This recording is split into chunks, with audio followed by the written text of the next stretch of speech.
প্রিয় শিক্ষার্থী, সবাইকে স্বাগতম। চলমান এসএসসি পরীক্ষায় দায়িত্ব পালন করতে গিয়ে দেখেছি তোমরা অনেকেই টুকটাক ভুল করছো। বিশেষ করে ওএমআর শিট পূরণ করার ক্ষেত্রে তোমরা ভুল করছো। একটা কেন্দ্রে শিক্ষকদের কিছু নির্দেশনা থাকে, সেই অনুসারে শিক্ষকগণ কক্ষে যান এবং যথাসময়ে খাতা প্রদান করেন। একটি কক্ষে কমপক্ষে 15 থেকে 30 মিনিট পূর্বে তোমাদেরকে উত্তরপত্র সরবরাহ করা হয়, আর সেই উত্তরপত্রের সাথেই ওএমআর পূরণের ঘরগুলো থাকে। তোমরা যদি সতর্ক হও এবং নিজেরা যদি সাবধানভাবে ওএমআর পূরণ করো তাহলে ভুল হওয়ার কথা না, কিন্তু তবুও তোমরা ভুলগুলো করছো। আমাদের কাছে মনে হয় এই ভুলগুলো তোমরা করছো অসাবধানতার কারণে। পাশের জনের সাথে কথা বলতে গিয়ে, পাশের জনেরটা দেখতে গিয়ে কিংবা শুনে লিখতে গিয়ে তোমরা এই ভুলগুলো করছো।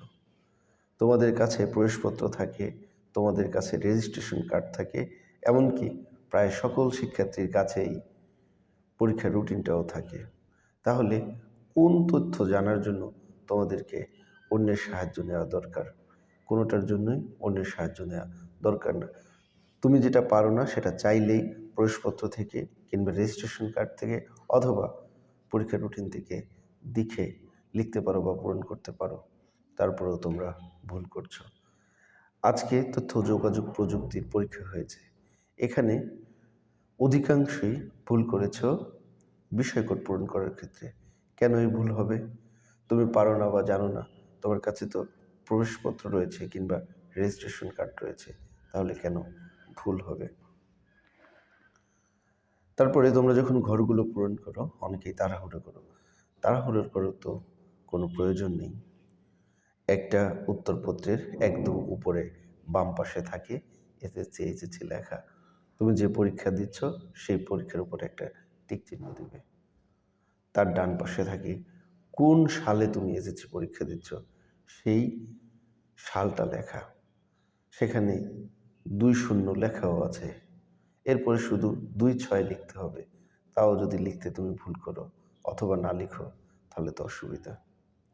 তারপরে নিচে বাম পাশে থাকে এসএসসি এইচএসসি লেখা, সেখানে বৃত্ত ভরাটের ঘর রয়েছে।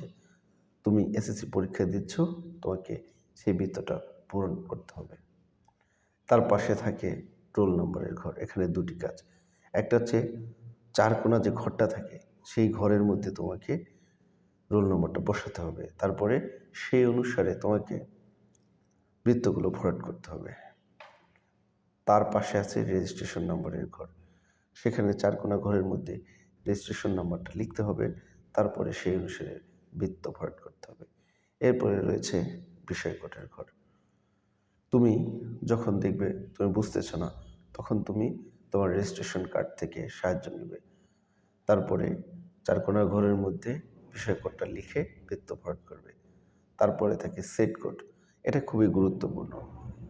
যে কোনো পাবলিক পরীক্ষা কিংবা যে কোনো চাকরির পরীক্ষায় তোমাকে এই সেট কোডটা গুরুত্বের সাথে পূরণ করতে হবে। এরপরে ডান পাশে থাকে পরিদর্শকের স্বাক্ষর, কক্ষ পরিদর্শক সেখানে স্বাক্ষর করবেন। তার নিচে তারিখ লিখতে হয়, তার নিচে পরীক্ষার বিষয় লিখতে হয়। আরেকটা অপশন থাকে অতিরিক্ত খাতার সংখ্যা। তোমরা সেই অতিরিক্ত খাতার সংখ্যাও অনেকে পূরণ করতে ভুলে যাও। মনে রাখতে হবে পরীক্ষার খাতাটা তোমার দায়িত্বই প্রথম, তারপরে কক্ষ পরিদর্শকের দায়িত্ব।